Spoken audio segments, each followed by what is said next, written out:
I'm José Fernando Gracia, and I work in Moonspout Games, which is a Panamanian game dev company. And our most recent game is Fables. I was in charge of making the puzzles, writing the dialogue, some character design, handling the Twitter account, handling the Discord server, and a bunch of other annoying stuff that you don't realize you have to do until the game comes out and no one on your team wants to do. That's an thing that interests me when you have a hit like this. Not saying that it's like the largest hit, of course not. There could be much more and much less. But how much does it finance you today? Like 5 years later, does it still bring some revenue, or is it really too minor to even count on? So it does. Obviously not to the same level, and it's thanks to my publisher because they keep pulling like bundles, they keep doing sales, and they keep finding ways to keep it relevant. So the physical edition came out like 2 years later or a year later. We have sold plushies, we have released additional languages. So like I think last year we did Korean, for example, and German. So when you do that, it's like a new wave of people that get to. So I think we even sold like coffee mugs and cell phone covers. So That's cute. You find ways. Oh yeah, the tragedy is that my phone is not compatible with the cell phone case. I'm destroyed. I wanted a cell phone cover. I need to buy a new phone just so I can put the cover on it. If you wouldn't have, or the publisher put in the extra effort, it would be like not as much at all. Yeah, I fully believe that you need to make like an effort. So every April Fools, we post something. We retweet a lot of fan art. We're just there. The community is nice. I think if you just leave it there, it'll die off. You have to do something to keep it alive. It's very hard for a game to just keep selling for no reason. It doesn't happen. So I think like after the game comes out, it's like another game dev cycle, like another battle. You just have to keep going. So we did a lot of patches. We took a lot of feedback after it came out on Switch, and we did like this super giant free patch that added like 4 side quests, like a super boss, like fixed a lot of shit. It also keeps it relevant because people are like, oh, I'll check it out, or oh, I'll retweet the trailer, and that helps as well. The free patches you're saying are like, from your experience, putting in like a big free patch, an update is a good way to keep the game, like to garner more sales. Like I'd say Dead Cells or Hollow Knight, I feel like are the examples of doing it that way. Yeah, like if your team can afford it, if it's something that doesn't set you back on like your next project. So for Bug Fables, the patch that added new stuff, it mostly used old characters, so we had to do very little assets. In fact, the most expensive stuff in the patch was translating it to all the languages. I was really wondering if translating like boosted sales more than you expected, because like tell me translate the game to like French, and like how many people who just know French like would play the game because it has French in it? So I don't have a French version, so I can't answer for France. But for example, the Japanese version is a big fraction, the Japanese community. I think it depends on your game, because it's like a cute indie RPG, maybe it works in Japan. We always pair the new translations with other stuff. I don't know exactly how much new translation helps, and also there's the situation where people from the country that has the translation has bought the game and played it in English as well. So that also factors in. So I can't give you an exact number, but I do think it's worth it. I think it's worth it. If it's not like, if your game is not like Bug Fables level of dialogue, it has like 150,000 words of dialogue. I was not slacking. Oh my god, I don't want to write a game with that much dialogue. Bug Fables 2, environmental storytelling. My students are like, Professor, is this the year you announced Bug Fables 2? I'm like, no. Leave me alone. No, we don't mind. Like, do what's best for you. You know that meme from Akira? Like, Akira! And then I see Bug Fables 2, I'm like, leave me alone. How big was the team when, like, at its height? Say 6 is the max that we were working at the same time. So that's why the game took 3 years to make. It's very small. How many days did you work a week? All days a week. It's not healthy. So that's why my next game hasn't come out, because I decided to like take care of myself. It was like wake up at 5, go to bed at 2. It was awful. And the worst part is my students don't believe me, and I see them crunching all the time. I'm like, no, you're gonna get sick. I got sick a lot. I lost a lot of weight, lost a lot of sleep, which should not be normal, but it is normal for people making it. Yeah. I had a bad experience with crunching for 18-hour days during 1 month and just collapsing. Oh yeah, it sucks, but I feel like it's necessary sometimes. I mean, I'm not for it in general, but I feel like if you have something that's meaningful to you, you can sacrifice some of your mental and physical state for a little bit. A little bit. Yeah, Not when it like goes on for 6 months. Yeah, 6 months fuck is that. way too much. I feel like a month or two is the limit, and then you have some recuperating period, and you can do that again. Yeah. Hopefully, you don't need to. But Fables is a miracle. It got done because I was young. Because I would probably die if I pulled the same hours again. I cannot do it. I think But it's you like should- a rite of passage, right? Where you're like, yeah, I can't do this again. Like, I'm an adult now. No more crunch. Like, the game can just take 5 years. Yeah, I Oh feel my like God. when you're young, you have this mindset of like, I've only got this one chance, and I'm gonna do everything for it, and then it's half The true. funny, yeah, it's half true. It's not true at all, but it feels that way. But it's very humbling as well because you see all these stories. I try not to suffer from success bias. There's a lot of developers that pull those hours and the game doesn't make it. And then, what are you left with? So you should always have some humbleness and be like, is it really worth it to destroy myself for like a risk? It's like going to the casino, to be honest. Why do you think a bunch of games don't reach the finish line? Like, why do you think most games fail before the finish line? When you say before the finish line, do you mean they get canceled? Release. Or they release and No, they don't get to release. They start development, they're mid-production, and they just stop somewhere in that line of development starts and launch. Somewhere in between that, they just get canceled. There's so many reasons that could happen. One could be mismanagement, where you underestimate the scope of your product. That happens a lot with Kickstarter games, so I'm glad I didn't end up there. Where the graph I told you about, with like how much you need and how long you need, you just underestimate it, and then it ends up being more than you can predict. Was it an underestimation in your project? Surprisingly, no. However, when we did the beta testing, our game was so broken that we had to delay. We're like, guys, we cannot release the game like this. Can you give us like 3 months, please? They're like, okay. I was like, I'll never ask for anything again. And then I asked for a lot of stuff again. Yeah, you can't predict that, and you can get sick. Indie titles they have a weakness to a teammate getting sick for like 2 weeks, and then the whole project dies. So if it's an indie game, that could happen. You could get depressed in the middle. You could realize the game is bad, which I don't want to like pretend like your game is bad, but sometimes you're working on the game and you're like, fuck, this game sucks. Like, why do we spend so long on this? And then they just cancel, which I have seen happen. They were just like, the art is great, but it's not fun. So we should just cut our losses. And move on. Sometimes it's just tragedy with it. Someone gets depressed, they just can't do it anymore. Or the crunch gets to them and they're like, I don't want to do it. What do you think people can do to mitigate that? Like, save the project? So I honestly think that what we did was a great way to mitigate that, because we had the demo, right? We could show it around. We could figure out if people liked it, if we were on the right track. We kept an open mind. Sometimes criticism like destroys you, but you need to take it, so you can't be too negative. I think being able to show your game and be like, people like it, is very useful to get you to the finish line. So if you work on a project in secret for like 5 years and no one has played it, sometimes you need a little pat on the back. So don't keep it too close to your heart. My students are like, I don't want to share my game because they'll steal it. I'm like, no, they fucking making game takes years. It's gonna steal your game. Don't be stupid. Yeah, just get it out there. And also, plan, and then after you plan, add like 6 months to that. And if you can't do it, then just don't do it. Wait a bit longer or save up for a bit longer. Don't be so hasty, I guess is my advice. It's a half truth, right? You don't have to do it when you're like 23. I think Night in the Woods got done by a guy in his 40s or something. You have your whole life Really? ahead of you.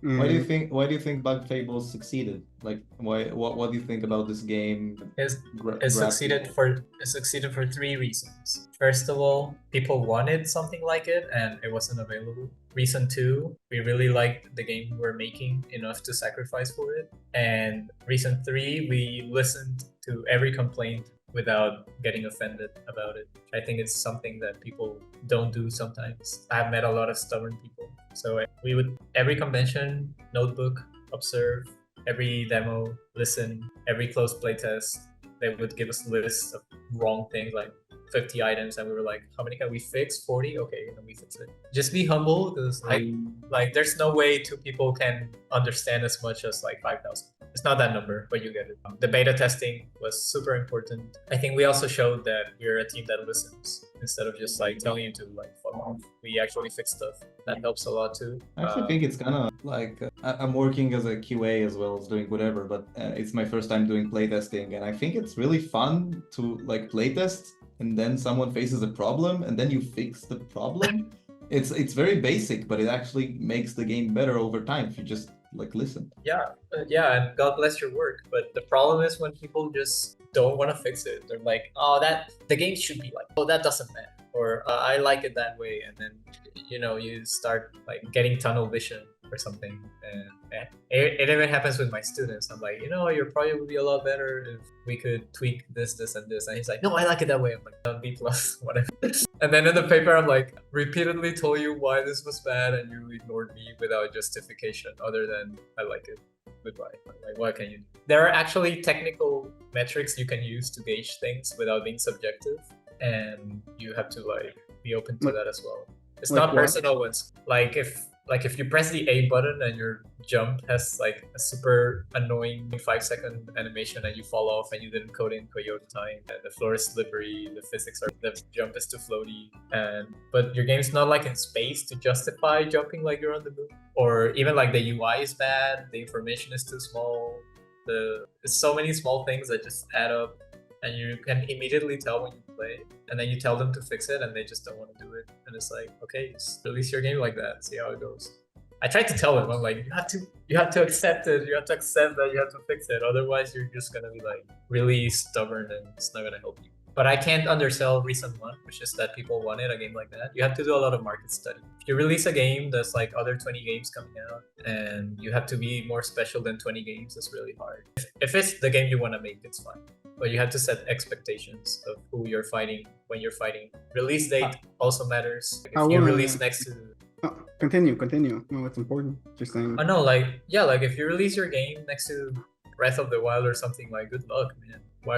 Why would you release your game next to Breath of the Wild? Like, you know what's coming out on that day. You're fighting Zelda for no reason. Like find a week that's chill, so you're the only thing people talk about for a bit. That's also important. But how can you know if people want something and it's missing, like in the current market? That's a good question. Because for Bug Fables, it's because we wanted it and it wasn't there. But I imagine people feel like that with the things they like. They just have this longing and they're like, I really wish this game was real, and there's nothing there that satisfies me. And then you look and it's not there. And you find people asking, like, when is the new, let's say Advance Wars, when is the new Advance Wars coming out? It's been 20 years or something.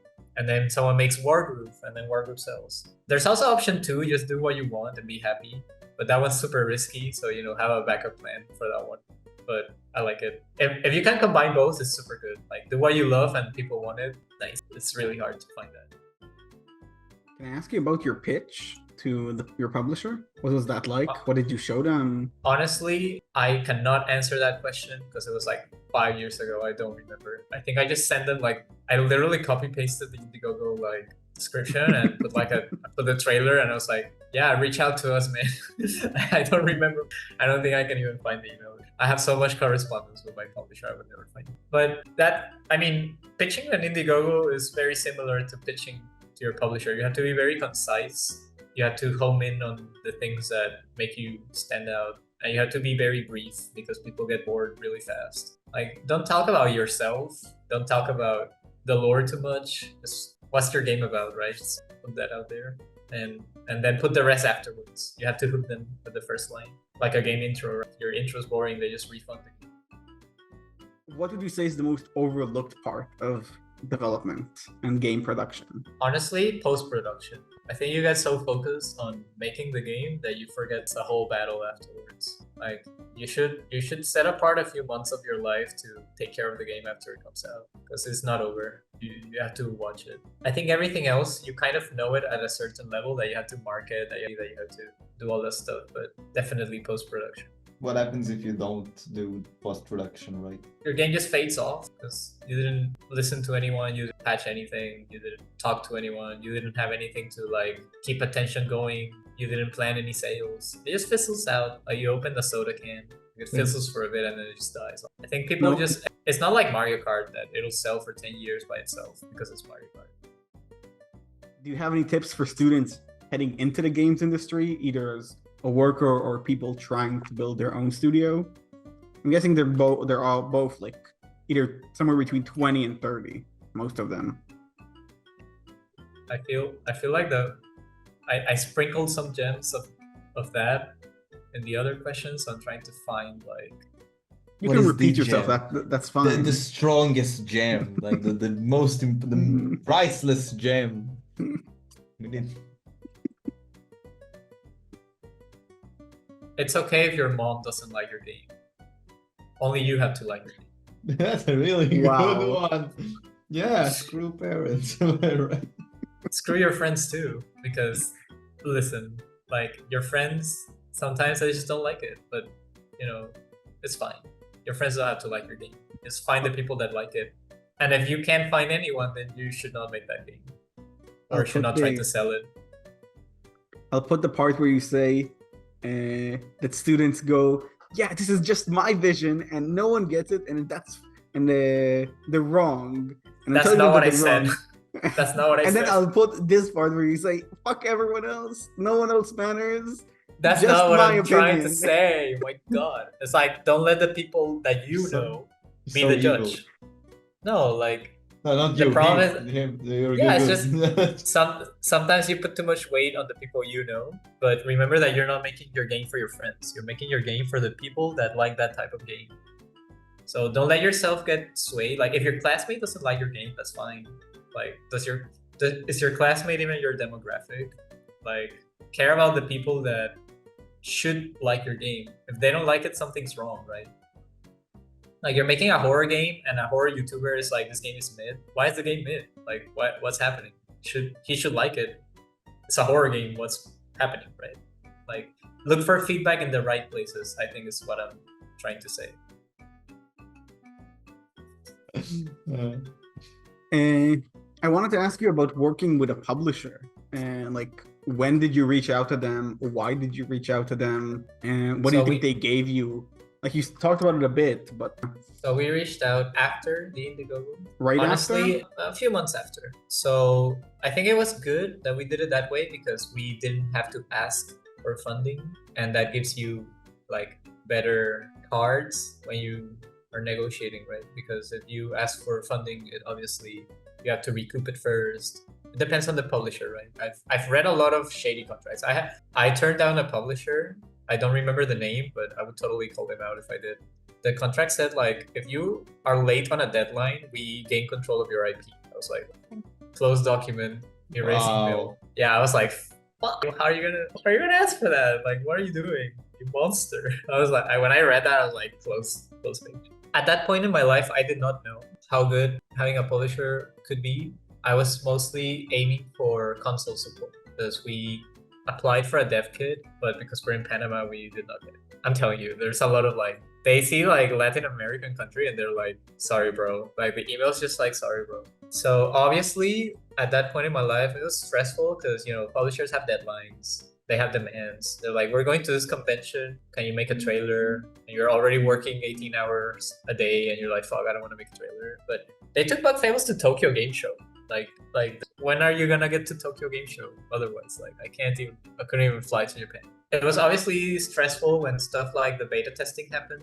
And it's like you have to ask for more time and you get really nervous. Like, are you just gonna say no and like kill me or something? And then it's not that bad. They're people too. I think we kind of forget that part. What did they get? After? Oh, sorry. No. Well, they continue. ported to Xbox, they ported to PlayStation, they ported to Switch. Sound like they did a bunch of community stuff as well. Yeah, and Or was that just you? they also had a really good localization team, which is still really good to my knowledge. So that's why the Japanese translation of Bug Fables is so good, honestly. And you know, when you're making the game, you don't want to manage that. You don't want to manage like the translator. You don't want to manage going to the con. You want someone to help you out because you're already so deep into making the actual game. So like when you're signing with a publisher, you're like, if these people look like they can double your sales, just go for it because it pays off. How can you, like, what metrics would you use to determine that? I would see their portfolio of games they have released. I would see what stuff they do, if they're active on socials, if they go to conventions, if their games get like physical releases, if they do merch. I would see if the publisher is doing work, then you see a lot of publishers, they have like 3 games and you can't even find their Twitter, and it's like, why would you go there? Like, what are you getting out of it, you know? And if a bare minimum just porting to consoles is pretty good, because depending on the genre of your game, just being on the Switch is really good. Like when we released on Steam, it was very humble launch actually. It was still good, but it was it's like, oh, we don't starve, and then it released on Switch, and it was like, oh my god, We can eat. god. I was like, oh my god, people actually play on Switch. Holy shit. Yeah, It's well, like- Paper Mario is like a Nintendo thingy, so it makes sense. I have a sad story. I actually had to get surgery on the year Bug Fables came out on Switch. I was in the hospital. And I woke up from my surgery and I opened Twitter and they announced the Origami King. And then I pressed publish on the scheduled tweet announcing like our Switch release date. And I was like, no, we're gonna get dunked on. And I had a lot of people. I saw a bunch of threads like, oh, the developers planned it out. They were waiting for Paper Mario to get announced to press the button, and I was just like in the hospital bed, like oh, why is this happening to me? But fortunately, it didn't matter because we were just like, it was just like, Maybe it even no one helps. cared. Maybe, I don't know. I assume it did because we did fine. But sometimes life just throws like poor timing or good timing. Who knows? I don't know. It's just- It could have gone either way. Could have gotten a boost Could because have of been it. the day before the surgery, so I could like manage the socials and reply to people. It was kind of an emergency, so I couldn't plan around it. I wouldn't have like scheduled a tweet the day after otherwise, but it was kind of like a, how do you say it in English? ER? Is that emergency? Yeah, emergency room. Yeah. ER so is that was emergency fun. room. Yeah, that was fun. Ooh, I'm alive now, so it's fine. Yeah, life comes at you fast. Yeah. Especially when you're developing a game 18 hours ago. Yeah. How what's your approach to QA? So, How often, with who, where, and when? So we learned a hard lesson with the delay because it was us. And sometimes a friend we trusted, we'd send them a bill like, can you play this for like an hour? And it's like, obviously you're not getting QA that way. So the beta testing had like 50 people, so it was very useful. And sometimes your publisher also has QA. But we found out that the publisher QA has the same problem that your QA does, which is that it's just not enough people. When you put the game in a lot of hands, it breaks. I still don't know what we're gonna do for second game. Obviously, publisher QA, RQA, but I think the best way is finding like I don't want to say early access because not everyone can do that, but if you could find like a large group to actually play your game, that would be awesome. But I know indies cannot be like, hey, where's 100 people that want to play our game? It's really hard to do good, We were also coding like with duct tape and glue because we were college students, so maybe now our game won't break that much. Super glue. It's also- and- oh yeah, like 23-year-olds coding a 20-hour RPG. Error comes out, you just grab duct tape, you're like, and then that duct tape breaks something else. And they're like, and then everything's fucking breaking everywhere. You don't even know why. What are some like I guess instances of bugs that the playtesters found that you wouldn't have imagined? Like I'm just were in gonna the link game? you the Bug Fables speedrun, and I'll let that talk by itself. Oh. Honestly, I think a hard part is also realizing that you have to let it go at some point. The bugs. Yeah, like you have to have a metric of this is good enough, because I have found out that you will never stop. Like sometimes we get new glitches found in 2023, and I'm like, please, it's been Stop fine. finding I stop breaking my. My child, stop! What Yeah, are you doing to him? I let people speedrun, and we don't fix a lot of that stuff because it's so hard to reproduce that we feel it's actually better for the game to let people speedrun and have fun with it, because we hit that metric that you start the game and get to the credits and it doesn't crash, you don't go out of bounds, you don't like soft lock, and that's kind of our metric. If it's something really serious, we patched it, but we decided to keep the small stuff or the really hard stuff in. You have to really go out of your way to do, because Do you have any tips for students heading into the games industry, either as a worker or people trying to build their own studio? I'm guessing they're all both like either somewhere between 20 and 30. most of them. I feel like I sprinkled some gems of that in the other questions. So I'm trying to find like Teach yourself. Gem. That's fine. The strongest gem, like the most priceless gem. We need... it's okay if your mom doesn't like your game. Only you have to like your game. That's really screw parents. Screw your friends too, because listen, like your friends sometimes they just don't like it, but you know it's fine. Your friends don't have to like your game. Just find the people that like it. And if you can't find anyone, then you should not make that game or should not try to sell it. I'll put the part where you say that students go, yeah, this is just my vision, and no one gets it, and they're wrong. And That's not what I said. That's not what I said. And then I'll put this part where you say, fuck everyone else. No one else matters.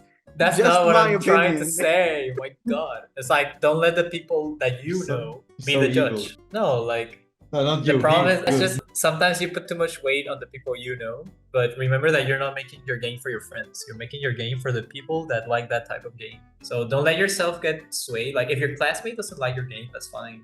Like is your classmate even your demographic? Like care about the people that should like your game. If they don't like it, something's wrong, right? Like you're making a horror game and a horror YouTuber is like, this game is mid. Why is the game mid? Like what's happening? He should like it. It's a horror game. What's happening, right? Like look for feedback in the right places, I think is what I'm trying to say.